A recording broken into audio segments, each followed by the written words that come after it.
WTV News and Current Affairs, laging magbabantay at magbabalita para sa bayan. Narito na ang pinakamalakas na balita. Tricycle driver naniningil ng 1,000 pesos sa pasahirong turista. Binatikos. Pulong nina US President Biden at Japan PM Fumio makakatulong sa Southeast Asia ayon kay Pangulong Bongbong Marcos. Dalawang bahay ni Bantag sinelyuan ng NBI. Wanted poster na may 2 million pesos reward ipinaskil.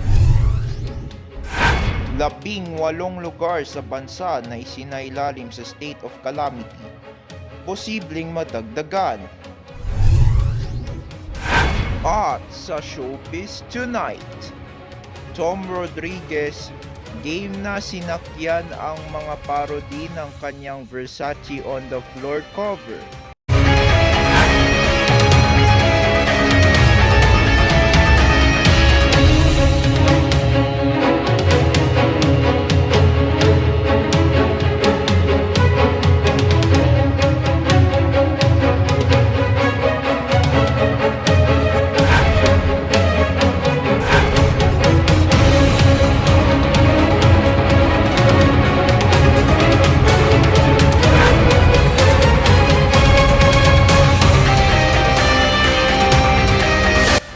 Magandang gabi. Inulan ng pambabatikos NG isang lalaki sa Maynila na nanini Gingy Lumano NG isang libong pisong pamasake sa pasahero nitong dayuhan. Ang pamasahe ng isang driver, apektado. Pinakamalakas na balita atid ni John Dave Timbal.